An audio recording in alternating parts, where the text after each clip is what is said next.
بسم الله الرحمن الرحيم والقرآن المجيد بل عجبوا أن جاءهم منذر منهم فقال الكافرون هذا شيء عجيب أإذا متنا وكنا ترابا ذلك رجع بعيد قد علمنا ما تنقص الأرض منهم وعندنا كتاب حفيظ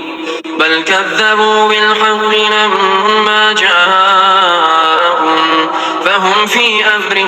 مريج أفلم ينظروا إلى السماء فوقهم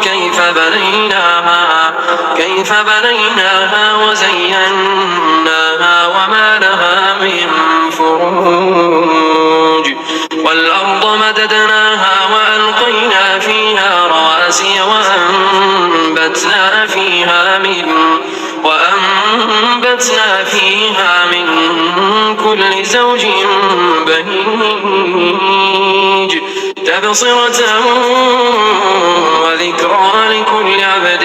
منيب ونزلنا من السماء ماء مباركا فأنبتنا به جنات وحب الحصيد والنخل باسقات لها طلع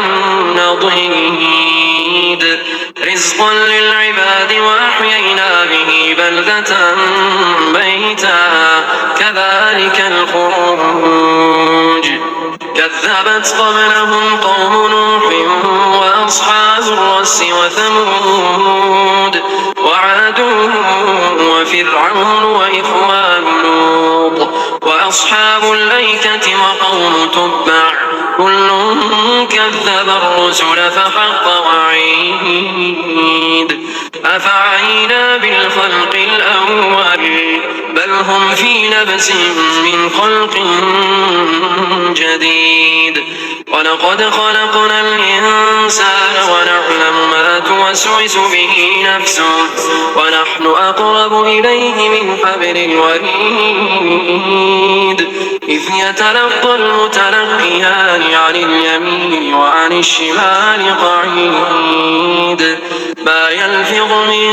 قول إلا لديه رقيب عتيد وجاءت سكرة الموت بالحق ذلك ما كنت منه تحيد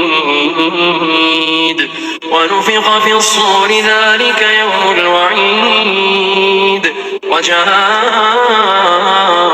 كل نفس معها سائق وشهيد لقد كنت في غفلة من هذا فكشفنا عنك غطاءك فبصرك اليوم حديد وقال قرينه هذا ما لدي عتيد ألقيا في جهنم كل كفار عنيد بناع للخير معتد مريب الذي جعل مع الله إلها آخر فألقياه في العذاب الشديد قال قرينه ربنا ما أطغيته ولكن كان في ضلال بعيد قال لا تختصموا لدي وقد قدمت إليكم بالوعيد ما يبدل القول لدي وما أنا بظلام للعبيد يوم نقول لجهنم هل امتلأت وتقول هل من مزيد وأزلفت الجنة للمتقين غير بعيد هذا ما توعدون لكل أواب حفيظ من خشي الرحمن بالغيب وجاء بقلب منيب ادخلوها بسلام ذلك يوم الخلود لهم ما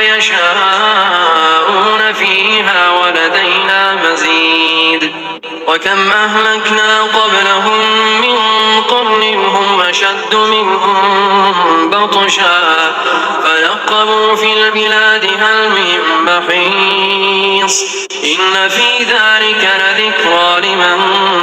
كان له قلب أو ألقى السمع وهو شهيد ولقد خلقنا السماوات والأرض وما بينهما في 6 أيام وما مسنا من لغوب فاصبر على ما يقولون وسبح بحمد ربك قبل طلوع الشمس وقبل الغروب ومن الليل فسبحه وأدبار السجود واستمع يوم ينادي المناد من مكان قريب يوم يسمعون الصيحة بالحق ذلك يوم الخروج إنا نحن نحيي ونميت وإلينا المصير يوم تشقق الأرض عنهم سراعا ذلك حشر علينا يسير نحن أعلم بما يقولون وما أنت عليهم بجبار فذكر بالقرآن من يخاف وعيد